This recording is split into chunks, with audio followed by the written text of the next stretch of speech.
Thanks for joining us for Understanding Real Estate with Realtor Becky Cobb of West Cobb Alliance, part of the ReeceNichols Real Estate Group in Neosho.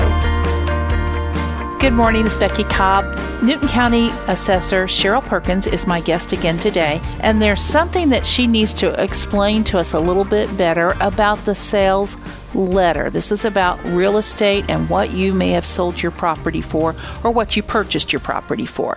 So Cheryl, can you explain to us why you make this request? Yeah, so when I talk about with me and the State Tax Commission are at odds right now, it is over being in compliance. And the way that I get into compliance is by getting those sales letters back and putting them into a ratio study. They do not have anything to do with the effect of the value of your home. I do not change the value by that. It is strictly a sales study. And if I don't get enough of the sales information in, I cannot get into that 90 to 110% perfect window that they want me at. So I really emphasize I need those sales letters. I do not raise the value of your home. I do not lower the value of your home. If I'm wrong, let me know. But the sales letter only goes for the ratio study, and I'm the only one in the office that does those. So please return those to me. Cheryl and I were talking a little bit off the mic about how this sales letter thing, you know, as realtors, we know we're in a non-disclosure state in Missouri, and so you don't have to disclose what you sold your property for. However, Cheryl's saying she really needs you to answer those sales letters and tell her what you purchased a property for. And Cheryl, explain to me, why is that so important? Those sales letters are used in the ratio study that shows the State Tax Commission where my ratio really is, because they're in Jeff City. They don't know Newton County. And without them knowing Newton County and me not being in compliance, they said, well, you got to go up 15%.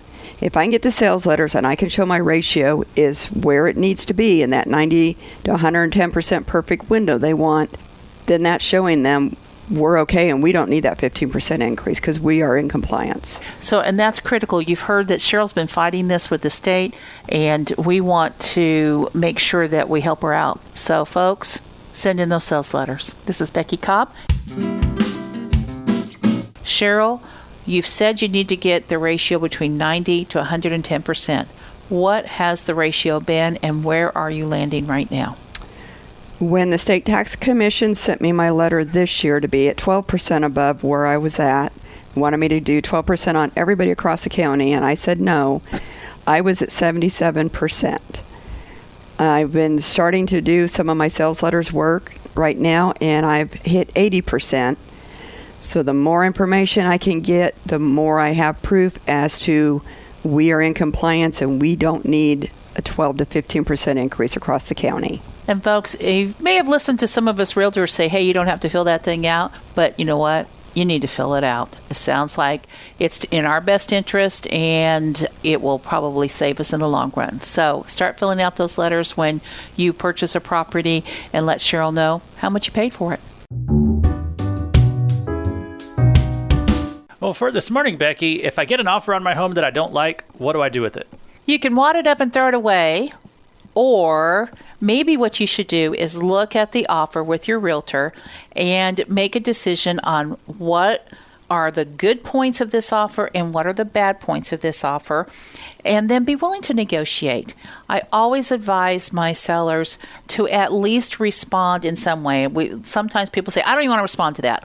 Well, that's probably not the best way. Someone has taken the time to consider your property for purchase, put together an offer, they've gotten pre-qualified. Let's at least look at the merits of the offer, and then we can counter to them at something that does work for you and is acceptable to you. You know, sometimes buyers just feel like they have to throw out a really low offer to you just to see how low you'll go. And I don't advise buyers to do that, by the way. But if that's happened, let's, again, just take a look at the merits, respond in the appropriate way, and you may be able to get a deal together. Well, Becky, let's talk about the value of a home inspection. Let's say I'm not looking to sell anytime soon, but would it be worth it to go ahead and get my home inspected just because? I think it's a great idea. You probably should do that maybe every 3 to 5 years. Have a home inspector come and take a good look at your home. First of all, a lot of us don't like to get down in those crawl spaces, and we don't realize that maybe we have some issues going on down there. Ductwork is something that I see a lot on home inspections, that it has been maybe attacked by some rodents, or it's just falling down and it needs to be reattached. Other things that they may notice is you may have, maybe you have a newer home and you think there shouldn't be anything wrong with it, but you know what? Lots of times the construction guys didn't quite finish out everything in the attic, and maybe you've got some open junction boxes, and they could potentially be a hazard. So it's a great idea to have somebody periodically take a look, and maybe they'll identify some things where you have a problem that's starting, and we all know that an ounce of prevention is worth a pound of cure. Get somebody out there to take a look at it. If you would like to know more about understanding real estate, you may contact Becky Cobb at 417-592-3245 of the West Cobb Alliance, your Realtors for Life. Find out more on the web at neosho.homes.